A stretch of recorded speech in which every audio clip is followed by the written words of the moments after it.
right, we're going to go ahead and get started. Online people, hopefully you can hear me. Communicate with someone other than me if that's not true. I will try to rectify that. Good morning, everybody. Welcome to session 2C, Challenging the Status Quo, hosting outreach events to increase campus engagement with Archival Primary Sources. My name is Samantha Crisp, and I will be moderating the session for our in-person attendees. My co-moderator, Kristen Daniel, will be managing the WebEx section for our virtual attendees. And this session is scheduled to last about 45 minutes, and we will leave time for questions at the end. So let me introduce our speakers. So joining us remotely today is Hannah Holmes. Hannah is the Reference and Instruction Librarian at Campbell University, serving as the liaison for clinical research, fine arts, foreign language, pharmaceutical sciences, and pharmacy practice. A Campbell undergraduate alumna, she earned her Master of Science in Library Science, concentrating in archives and records management from UNC Chapel Hill in 2024. Then joining us in person is Holley Long. Holley has been the Metadata and Digital Initiatives Librarian at Campbell since 2017. She earned her master's degree in information science from UNC Chapel Hill in 2003. Her research interests include digital archives, digital humanities, and usability. And then lastly, I also want to recognize Jennifer Seagraves, the Instructional Pedagogy and Curriculum Materials Librarian at Campbell. Jennifer is unfortunately not able to join us today, so Hannah and Holley will be presenting her part of the session today. So with that, I will turn it over to you, Holley, and for the Q&A. Thank you for the introductions. Hannah and I are here today to talk about a case study on a project we did to increase usage of our primary source collections and raise visibility of our archive on campus by hosting 2 outreach events funded by a university grant. I will begin by describing the impetus for the project and talk a little bit about the grant that funded the initiative. Next, I will discuss the first event that we organized, a faculty workshop on teaching with primary sources. Then Hannah will describe the second event that we organized, a student creative contest with the theme of belonging. We will wrap up with a discussion of takeaways, but first I will introduce our institution.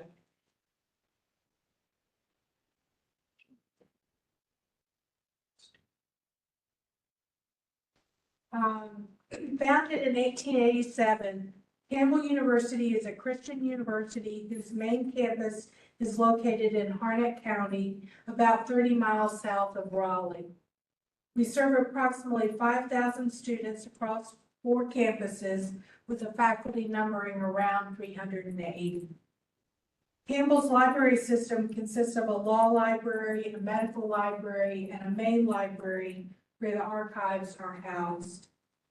We are staffed by 19 librarians and paraprofessionals. The archive is 380 linear feet and consists primarily of university documents, Baptist history, and papers of individuals with some association to the school. That's a little bit about our institution for those of you who are not familiar with Campbell. Now I will move into a discussion of the genesis of our project and the grant that funded it. What do Crocs, tufting, and Taylor Swift all have in common? They helped inspire us to rethink how the community is invited to interact with our archive. A job posting from the Victoria and Albert Museum in early 2024 announced that the museum was looking for superfan advisors to help curate and interpret archival collections on topics like Taylor Swift, tufting, and Crocs. While lighthearted on the surface, the opportunity reflected something powerful. The museum was inviting real people to interact with the collections, share personal insights, and help shape how those materials would be presented to the public. This idea stuck. What if we could foster the same sense of excitement and personal connection to archives here at Campbell? Rather than positioning archives as static or academic, we began to imagine them as spaces where students could see themselves, where history, identity, and creativity could intersect. What would make archives feel relevant, alive, and worth exploring. At the same time, our campus conversations were centering on belonging, as evidenced by our faculty and staff book club collective reading of The Impact of a Sense of Belonging in Higher Education. That conversation and the Victoria and Albert inspiration came together in our minds as a creative challenge. How could we make archival engagement a path to belonging, connection, and expression for our students? Around the same time, initial conversations about archival engagement were taking shape. Campbell University administration issued a campus-wide call to action through the Overcoming the Status Quo grant initiative. This challenge recognized that many institutions, Campbell included, were at risk of irrelevance by holding too tightly to outdated practices. The invitation was clear: identify areas where innovation is needed and submit proposals for bold, student-centered solutions. Our team saw the underutilization of archival resources and the narrow perceptions of what they're used for as a status quo that needed to be challenged. Archives are too often viewed as niche or irrelevant to students' current experiences, when in fact they hold deep potential for connection, creativity, and belonging. We saw an opportunity to reimagine the archives not as a static storage space, but as a vibrant platform for student voice and discovery. Our Overcoming the Status Quo proposal framed this initiative as both a pedagogical shift and a community building effort, rooted in best practices for experiential learning and belonging in higher education. The result was a collaborative, multi-phase program that brought faculty, librarians, and students together to challenge assumptions and write new stories, literally and figuratively, into the archive. Our team proposed a bold reimagining of how students, faculty, and staff engage with the university archives, titled Belonging is Primary, Building Stories of Belonging from CU Archival Primary Sources. The project challenged the long-standing underutilization of archival resources by positioning them as tools for connection, creativity, and reflection. Wiggins Memorial Library had already begun reshaping access by opening an archival reading room and promoting the use of primary sources in the classroom. Building on that momentum, our proposal included a campus-wide contest focused on stories of belonging, past and present, that incorporated archival materials.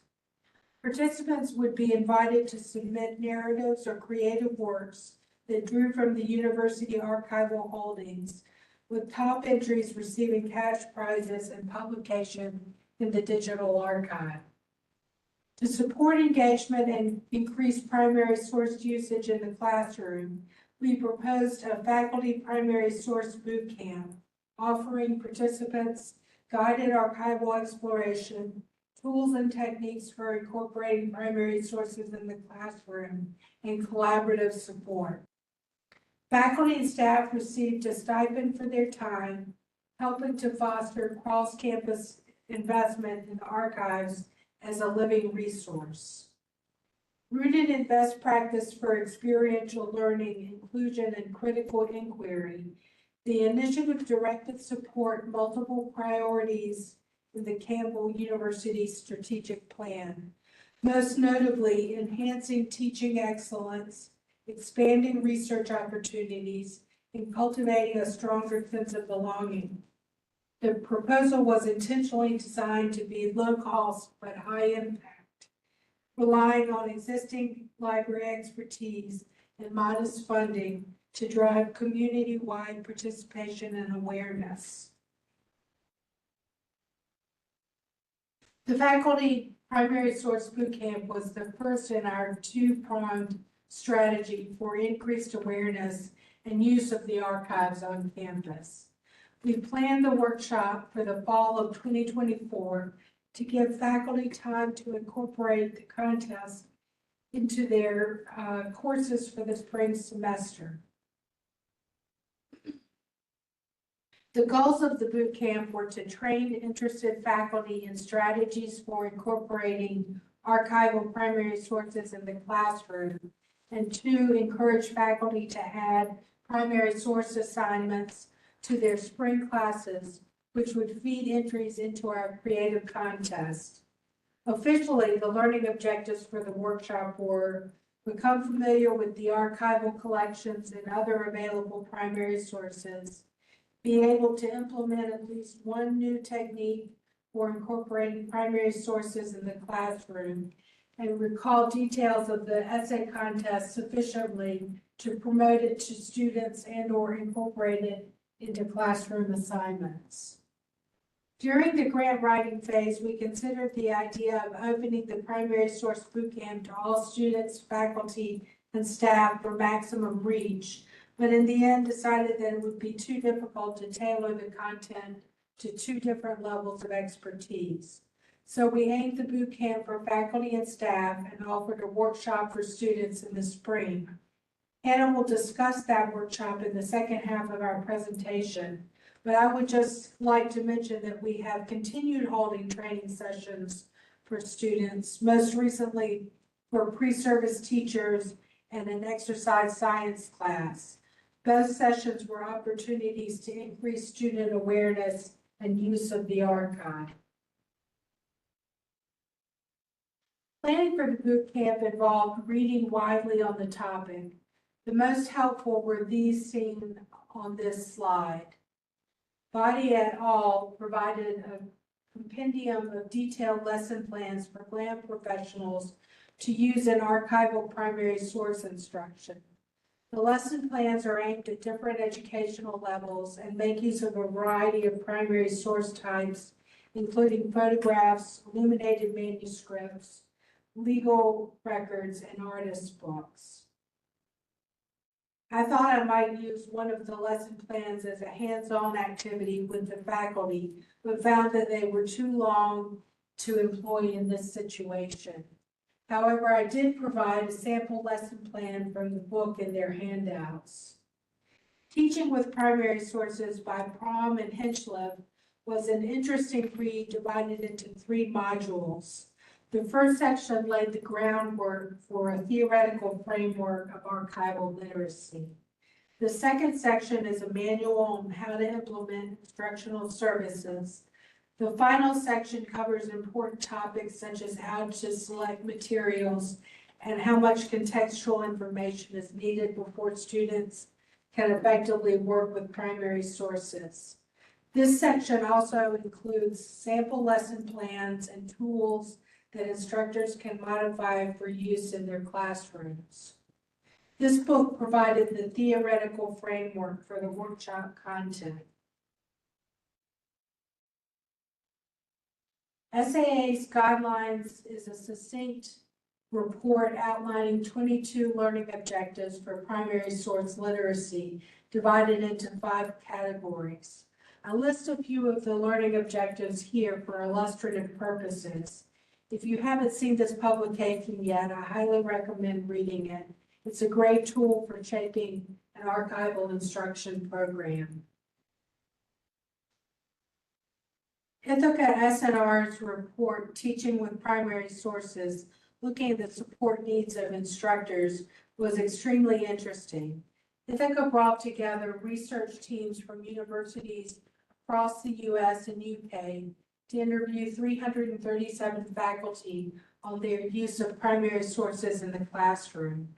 The study yielded some interesting takeaways that affirm what I think practitioners have learned by experience. And these listed here are sort of their overview. Finding relevant primary sources is challenging. Even though there is an abundance of primary sources available online, discovery tools have not been optimized for retrieving them. Secondly, students also struggle to find and evaluate primary sources.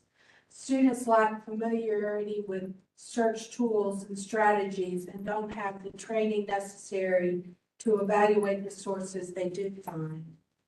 Thirdly, incorporating primary sources requires careful course design. Effective instruction involves scaffolding exposure to primary sources.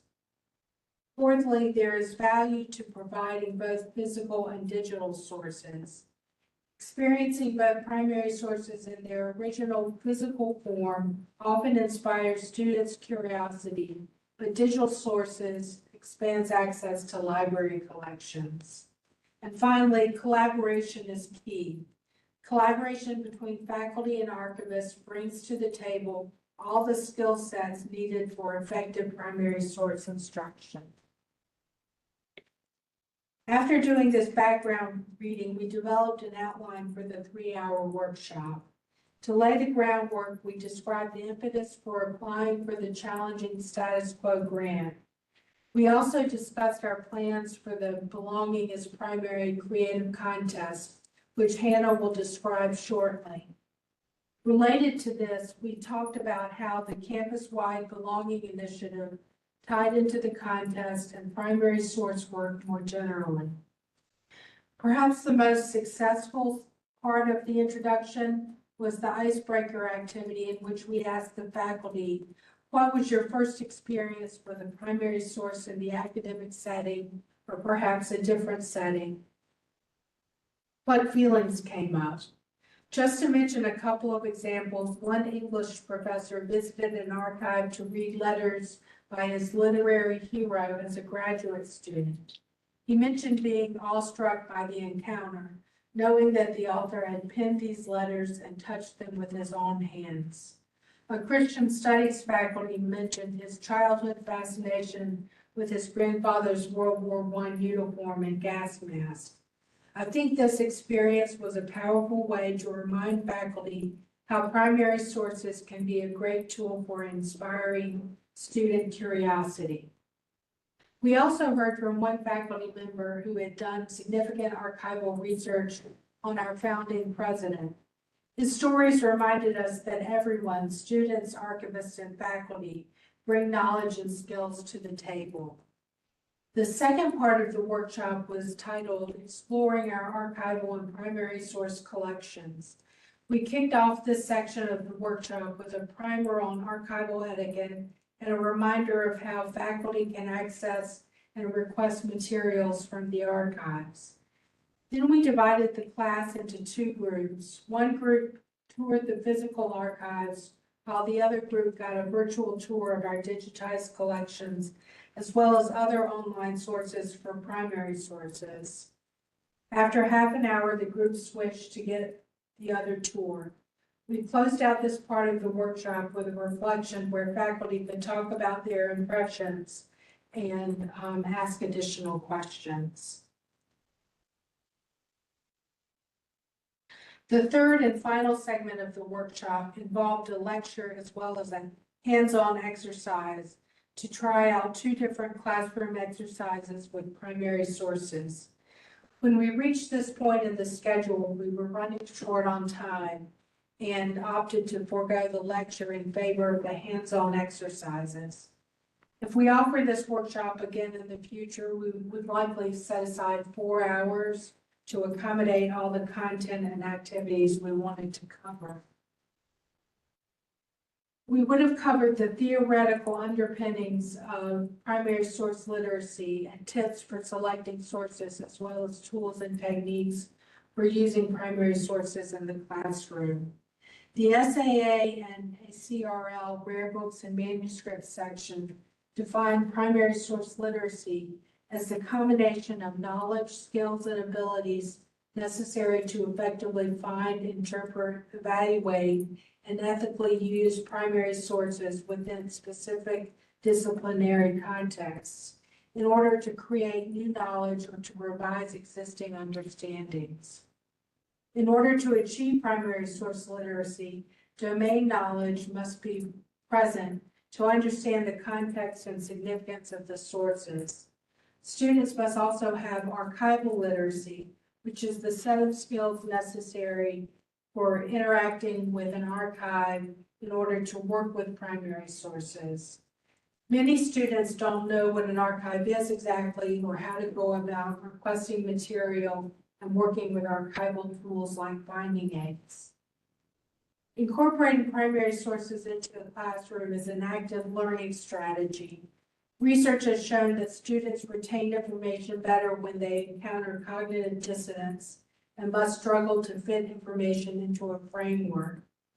Other benefits include building critical thinking skills and sparking student engagement.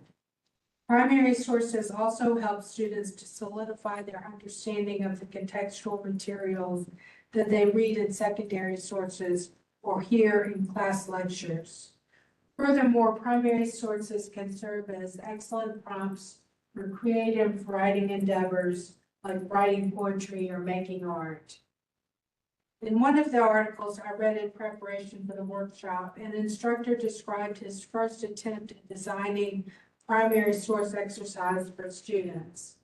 He wanted them to have the authentic experience where the students would walk into the archive and feel that sense of overwhelm when they interact with all the material.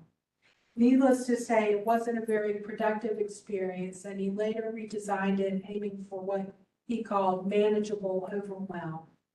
So, for example, instead of turning students loose on the whole archive, he would present them with one folder, and then they could select primary sources within that folder.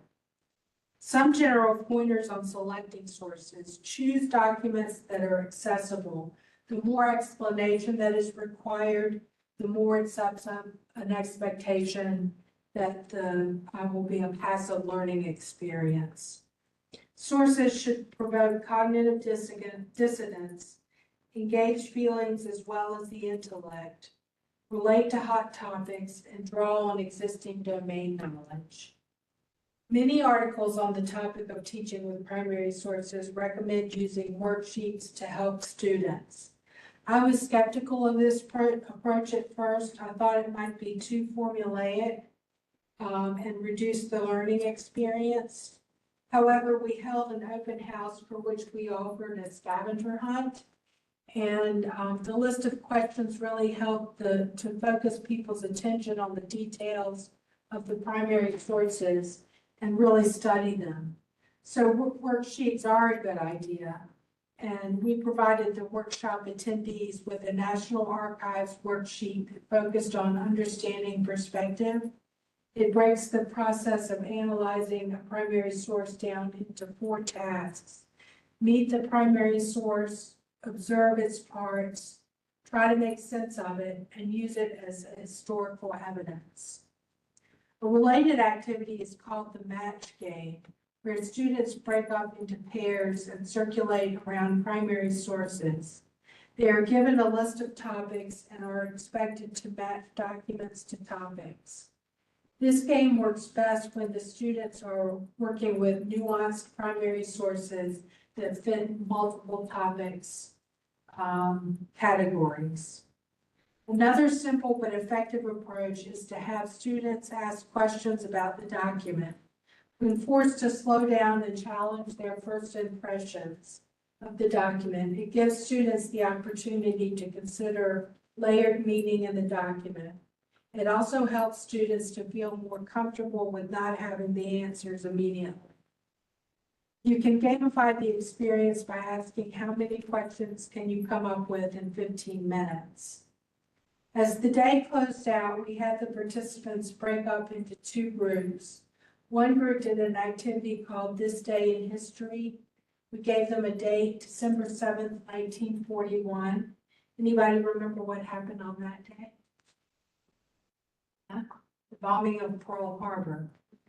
The participants were given a primary source, the FDR address in which he makes the statement, "This day will live in infamy."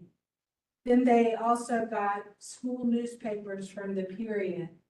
The assignment was to observe what was happening on the date and how the Campbell community responded to the event. The second activity was erasure poetry, where participants used words and phrases from primary sources to create a poem. This exercise worked especially well since we had 3 participants from the English department. We gave them letters written by Campbell students in the 1940s for their primary sources. This was popular activity and turned out to be a good way to wrap up the workshop. When asked what they gained from the workshop in the evaluation form, faculty responded that they learned a lot about what is available through both through physical and digital archives. They also wrote in the evaluations about how they might incorporate archival primary sources into their classroom assignments in the future. I think the workshop was a mixed success. While none of the faculty incorporated the belonging as primary contest into their classes, we did forge relationships with campus partners who will serve as ambassadors in the archive in the future. Now I will turn it over to Hannah to talk about the second half of our project. Thanks, Holly. Holly, can you hear me? Let's step there.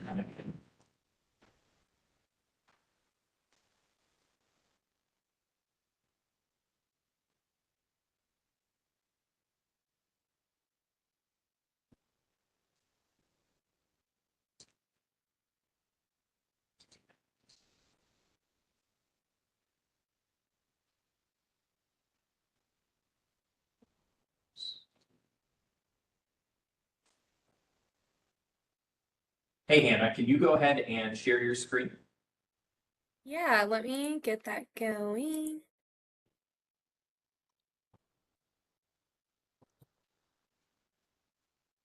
Can you see that?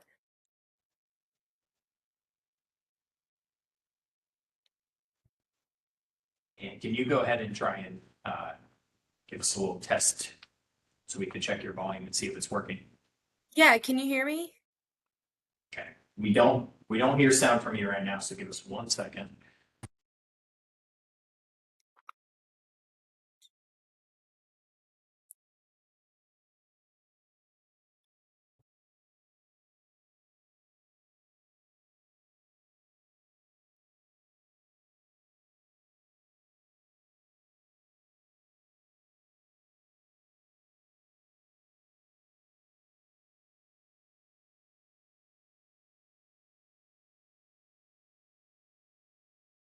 Hannah, can you try saying something again? Yeah, can you hear me?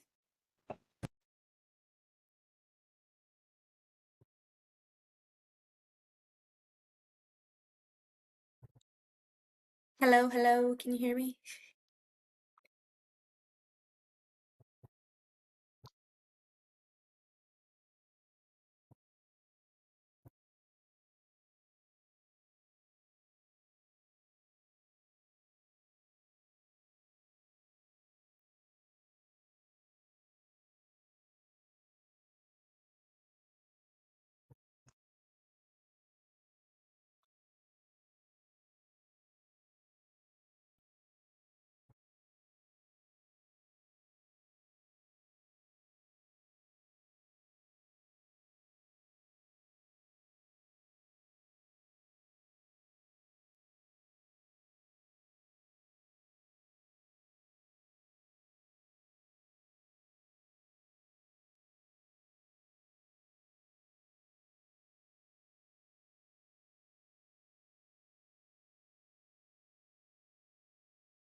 Okay, Hannah, try it one more time.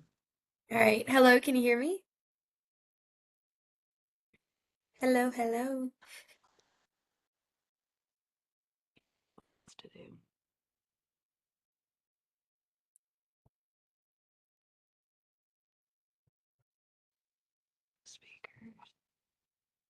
Oh, See if I can get Johnny real quick. hang on. I'm gonna try one more time. Sorry. Hannah, go one more time for me. Hello, hello, can you hear me? I am so sorry, y'all. Okay.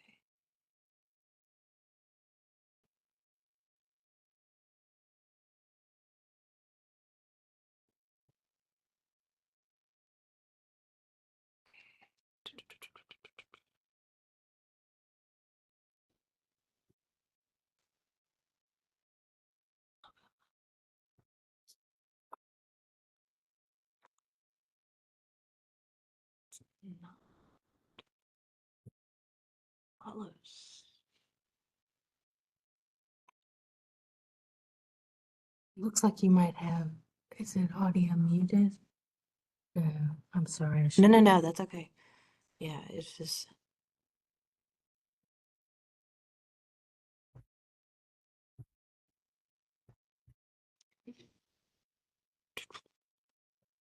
I don't really know what else to check. Okay, I'm gonna try this. And turn it all the way.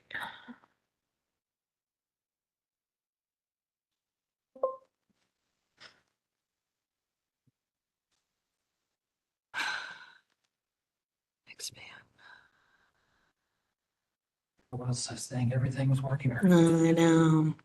We just can't get her audio to come through. Is yours? Yeah.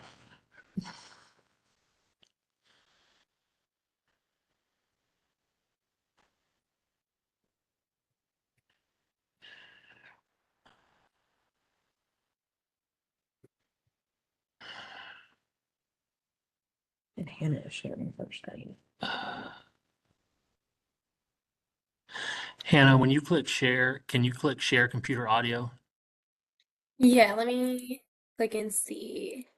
That's coming from my laptop. So when I go share it, I'm able to just click into that, and it also has the share tab audio too. So I believe I have it shared. Can you still hear me now?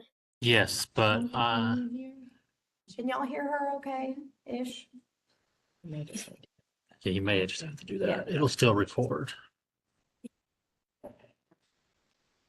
Yeah. Just turn it all the way up. Okay, Hannah, so we're gonna play you through my laptop because we can't figure out anything else, but I believe everybody can hear you okay, so I'm just gonna put you in a central location and let everybody hear you. All right, that sounds good. Sorry. Yes. No. Okay. We're making it work, y'all. Okay. All right. Can you see my screen? Yes. Yes, we can. Perfect. All right. Is my volume okay? Or do you want me to speak a little louder? We've got you as high as you can go. So are we good? We can kind of hear. Yep, you're good. Roll on. All right, perfect. Well, the Belonging as Primary Creative Contest was launched with a simple but powerful goal to invite Campbell students to think critically and creatively about what belonging means to them personally, to the university historically, and to the broader Campbell community as a whole. But we didn't just want it to be a writing or an art contest. We wanted it to be a doorway into the archives, an invitation for students to discover the rich history stored within the archives and to see that history is something they're connected to and a part of. We grounded this project in the Campbell University hallmarks, which are belonging, initiative, and calling. And we asked students not only to explore historical materials, but to reflect on their own place within the story of the institution. What does it mean to belong at Campbell? What does that look like now? And what might it have looked like in the past? To support this exploration, students were encouraged to dive into the archives, examining letters, photographs, yearbooks, and other primary sources to make meaningful connections between past and present.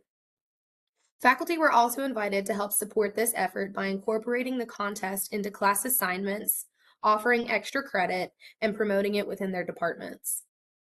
We also promoted the contest widely through digital and print flyers, social media, and other faculty networks, ensuring that students from across disciplines had a chance to participate.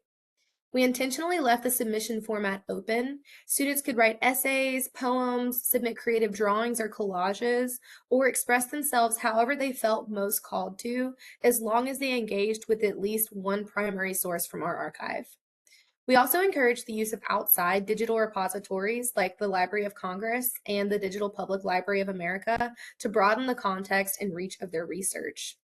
This contest not only encouraged storytelling, but also introduced students to archival research skills, critical thinking, and the power of memory. It was a creative way to remind students that archives aren't just dusty records, they're stories waiting to be told, and one day may hold their own stories as well.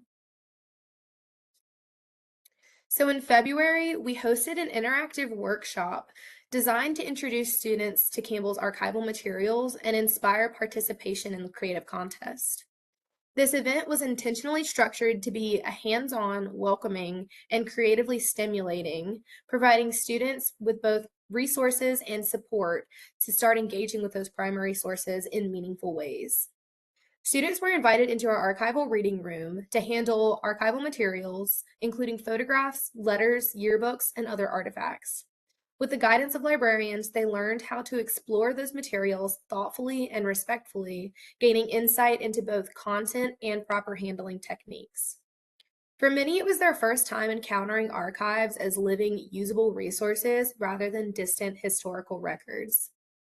To make the experience dynamic and accessible, we organized the workshop into 3 stations. The first was our digital archive station, which was in our computer lab. Students accessed the digital collections with a librarian present to assist in navigating search tools, interpreting documents, and exploring stories captured in the scanned photos and publications. The other station was our physical archive station, which was in our archival reading room. Participants engaged directly with curated physical materials, flipping through yearbooks, letters, and more. Librarians helped to contextualize the items and brainstorm connections to the theme of belonging. One student actually was looking through some of the letters and during the workshop asked if everybody used to write in cursive and then admitted that they actually couldn't read the letters. So it was a really great reminder that sometimes engaging with the past means decoding it first, and that handwriting is often a challenge of its own. Our last station was the creative station, which was in our Idea Lab makerspace. It was equipped with art and writing supplies, and the space invited students to begin drafting their submissions. Whether it was poems, collages, essays, or erasure poetry, our librarians were there to offer creative and research guidance. To support student success beyond the workshop, attendees received a comprehensive contest handout that included submission guidelines, citation instructions, and a variety of creative prompts aimed at connecting archival materials to personal reflections on belonging. Prompts were tailored to support different modes of expression, including creative writing, erasure poetry, and personal essays.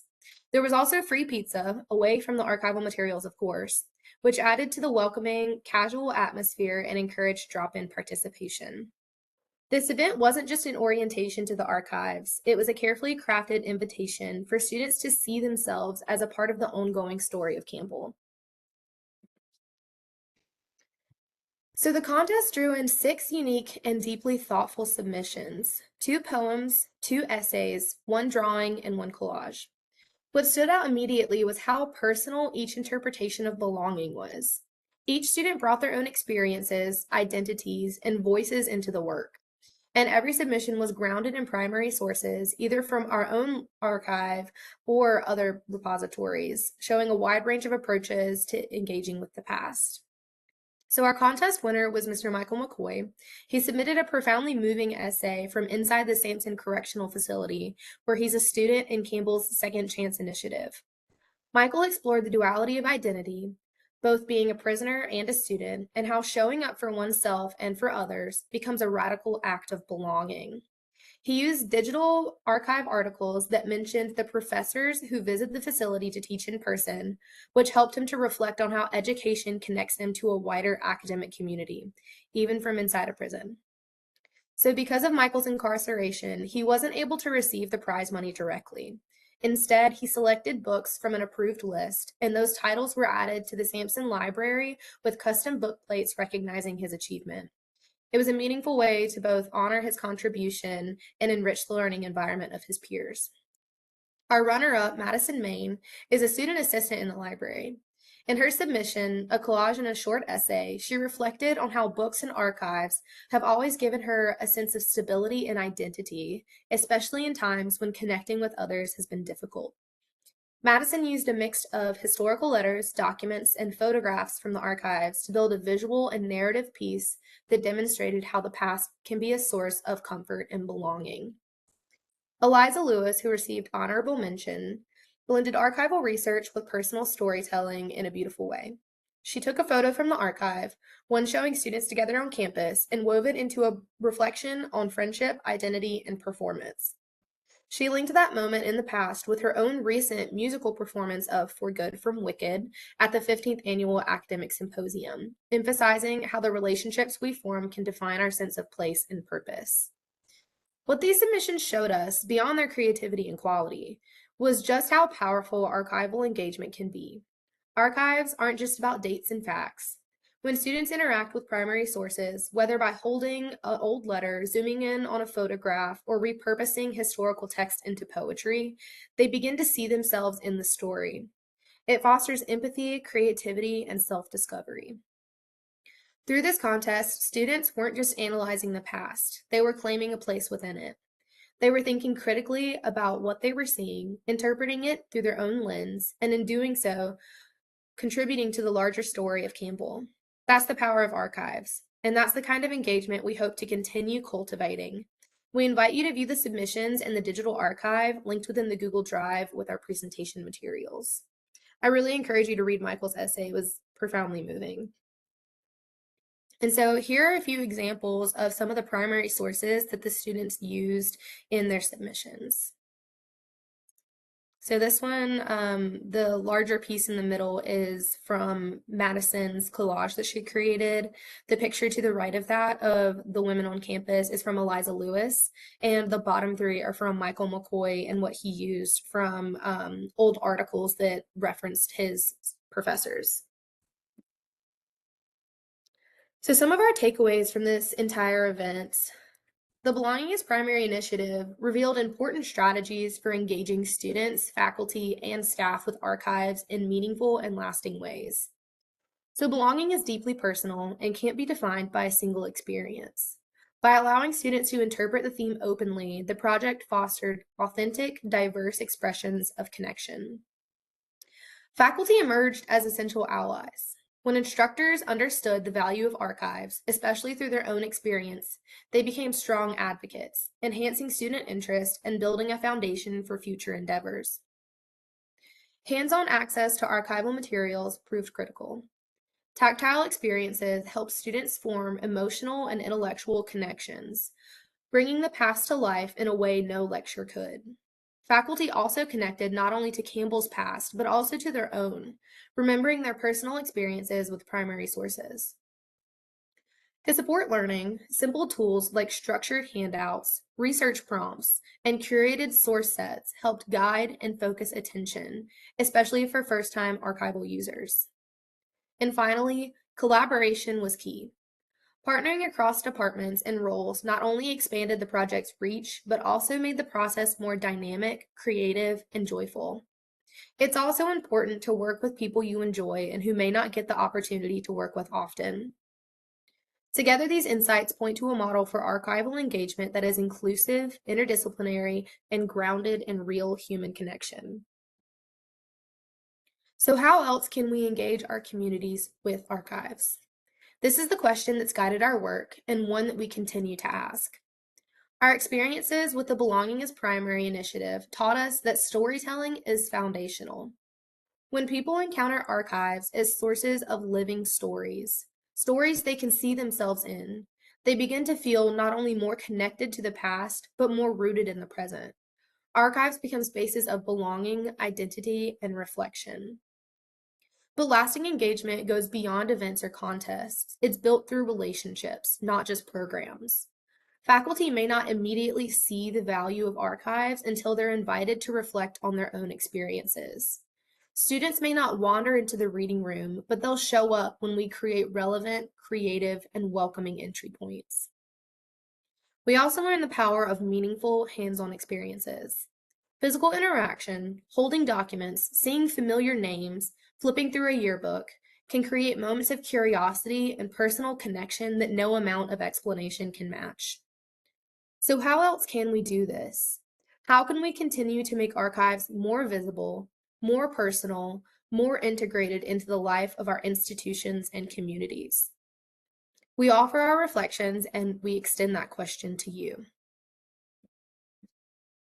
So we also want to take a moment to highlight and thank our colleague, Marie Berry, who's been instrumental in not only this project, but also maintaining and providing access to the archives during her time at Campbell. She's retiring this month after 27 years here. So thank you, Marie. She's actually, I believe, joining virtually. So give her a round of applause. And our slides and other resources mentioned in the presentation are available for you to look at in the Google Drive listed